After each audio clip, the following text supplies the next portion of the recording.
There are three mistakes that I see students making, especially busy, high achieving students make, that they may not realize can sabotage their own success. So in this video, I just want to present these three not so obvious mistakes that you might be making so that you can be aware of them and not allow these to sabotage your success as a student. Now, before I present the first mistake, I just want to say that we adults also are guilty of committing these mistakes. It's not beyond us. And so I speak from a person who can identify and relate to these mistakes because I commit them too. Okay, the first mistake that students can make, as well as adults, is to live from a reactive position instead of a proactive position. One of the most helpful ways for me to understand the difference between a reactive position and a proactive position is to use the sports analogy of defense versus offense.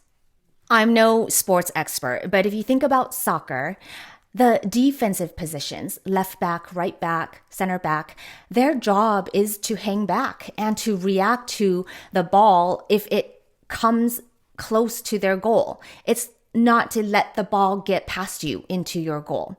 And the offensive positions are the forwards, right? They're the ones that are actually taking the big shots in trying to score the goal. They're the ones making headway down the field toward the other team's goal.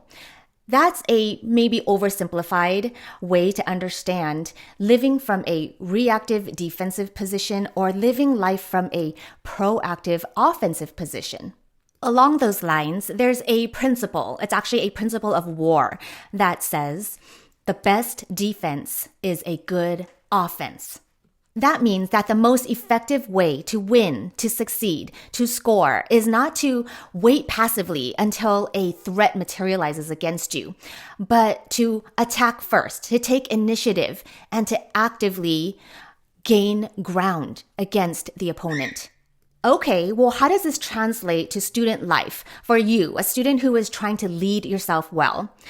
It's possible to fill all day, every day with tasks that are already on your plate, things you already have to do, and you are just reacting to the math problems that need to be done, the test that needs to be taken tomorrow, the homework assignment that's due on Friday, and most of us will get to the end of a busy day and call it good if you got through the day.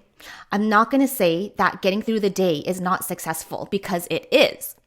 But as leaders, we push ourselves to not just get through today, but to foresee and to prepare what is coming up tomorrow, by this Friday, next week, the next week.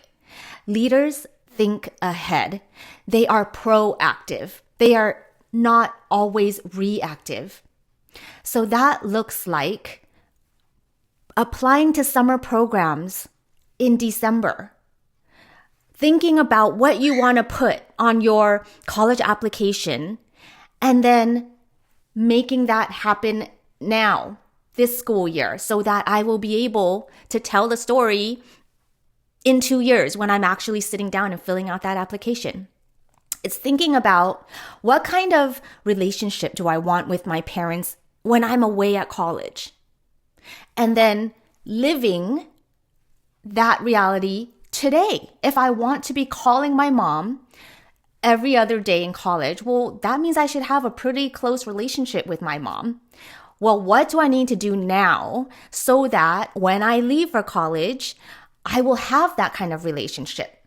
Okay, some of you are like, whoa, that's a little much. It is. Most people are not functioning this way. Most students are just trying to get through the day.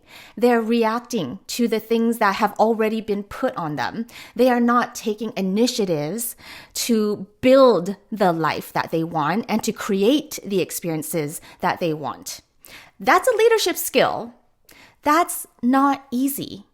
This is what it means not to work in your life to just get through the day, but to work on your life, to take a step back every so often and ask yourself, are my days filled with the kinds of activities, classes, relationships, faith that I actually want in my future? If not, well, what do I need to change? How do I stop just reacting to what I already am committed to and what is already required of me? And how do I now proactively create new experiences, new opportunities, and build the doors that I want to open one day? These are the kinds of questions that I ask the students that I work with.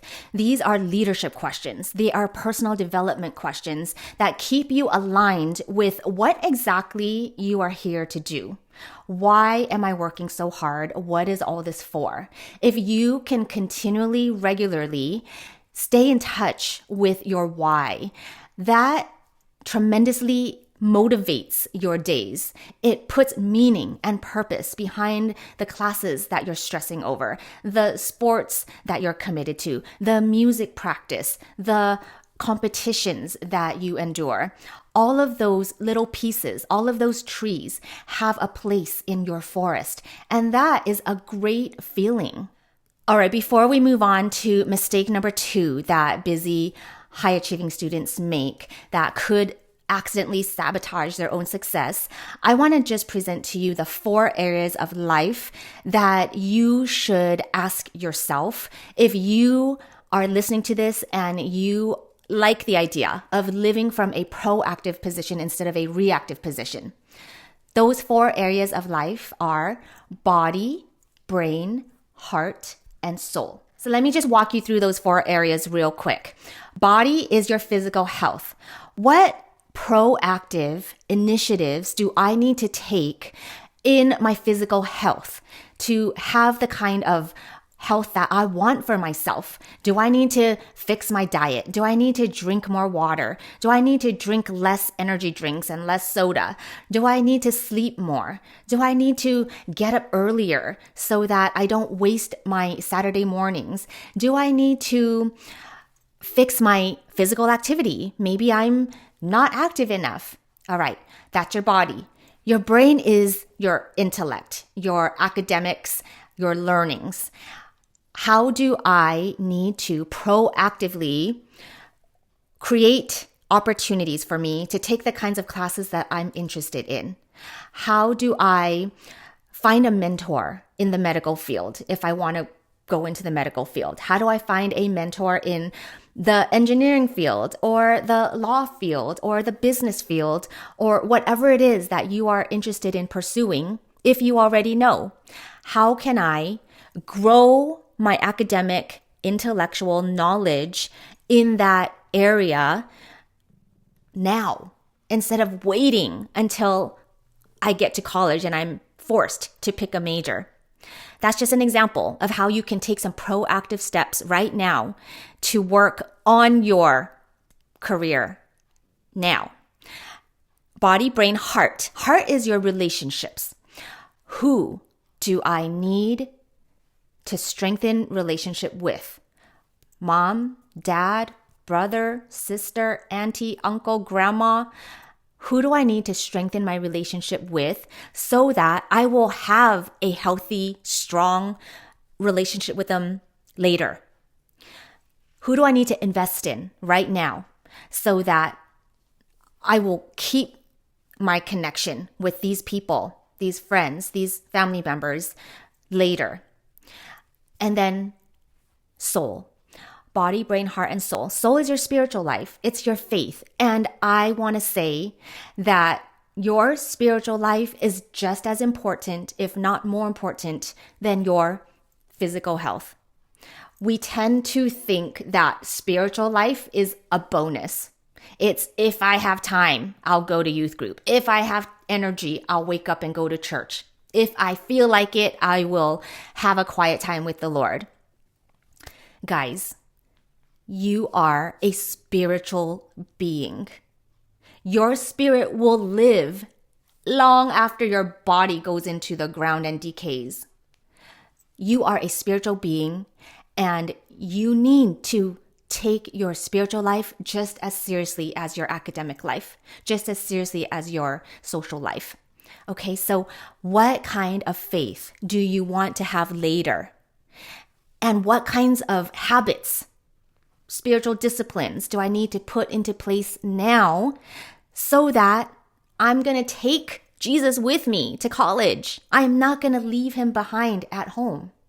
I am going to solidify my church life and my church involvement so that I know how to function in a new church when I cannot any longer go to my church, my home church. So you just want to make sure you address those 4 areas of life: your physical health, your intellectual academic health, your relational health, and your spiritual health. Okay, the second mistake that students like you can accidentally make that sabotages your own success is this: trying to manage your life instead of managing yourself. One of the most common issues I talk about with students in our mentorship sessions is time management. Time management is a huge problem for lots of students, and it might be for you. One of the most helpful quotes that I have ever heard about time management is, "There is no such thing as time management. There is only self-management." Everybody gets the same 24 hours in a day. So why are some people super productive in 24 hours and other people not productive at all? So managing your life is actually a matter of managing yourself. That can be applied to other areas besides managing our time. If you think about having to manage relationships, well, how do we manage our relationships, our friendships, our relationship with our siblings and our parents? It's about how you manage yourself in the relationship, how much time you invest or not, how you speak to that person or not, how you choose to make time to spend with that person or not, right? So if you think about our financial lives, if you have a certain amount of money, how you manage that money depends on how you manage yourself, your spending choices, your investment decisions, how much you decide to give versus how much you decide to save. But financial management is self-management. If you think about the extracurricular activities that you participate in, maybe sports or music, how much you progress in your sports or in your music depends on how you manage yourself, right? You decide how much time to devote to practicing, to working on the problem areas, either a skill that needs to be perfected or problem spots in a orchestra piece. However you decide to manage yourself and your practices and your attitudes, your perspective is going to determine what kind of results you get. The third and final mistake that I want to present in this particular video that I see students making that could accidentally sabotage their own success is by failing to act on good intentions. This one is very common. I want to say that every student I have ever worked with and probably ever will work with has good intentions. No student I have ever worked with had bad intentions. They all want to manage their time better, strengthen their faith, experience deeper connections with their friends. These are good intentions. But the problem is when they fail to take action. They say they want to manage their time. They say they want straight A's. They say they want to win the music competition. They say they want to get a scholarship for college. But then their actions don't match those intentions. They don't actually do anything to make those intentions a reality. This is sounding like that second mistake, right? Where you have to manage yourself in order to manage your life or your desires. If you don't manage yourself to actually take action and initiate proactively and you hang back and you expect these opportunities to just come to you while you remain in a passive and defensive, reactive position, then you shouldn't be surprised if what you actually want never materializes, never happens. The benefit of me meeting with the same student month after month through the school year is I get to see what kinds of patterns emerge. And if you check in with yourself regularly, monthly, and you ask yourself, what did I say I wanted at this time last month? And if it's the same thing that you said last month, I said I wanted to pursue healthy risks. I said I wanted to step out of my comfort zone. Have I? Have I actually taken a healthy risk in the last month? Some of my students have. They have tried out for a new sport. They have auditioned for the school play. They have taken a new class that they didn't know if they would like. They have met a new friend. They have gone to the school event that they weren't sure they wanted to go to. But other students say the same thing month after month. It's always the same problems, the same issues, because of the same attitudes and the same perspectives that don't change. Again, it is a self-management, self-leadership, personal leadership issue. That's what I do. My entire work is built on helping students to lead themselves better, to lead themselves well. The students who follow this channel are those who want to take responsibility, to take ownership over their lives. And so let's review the 3 mistakes to avoid so that you can take more responsibility and better ownership of the life that God has entrusted to you, the life that Jesus bought with his own flesh and blood. The first mistake that you want to be aware of is not to live from a reactive position.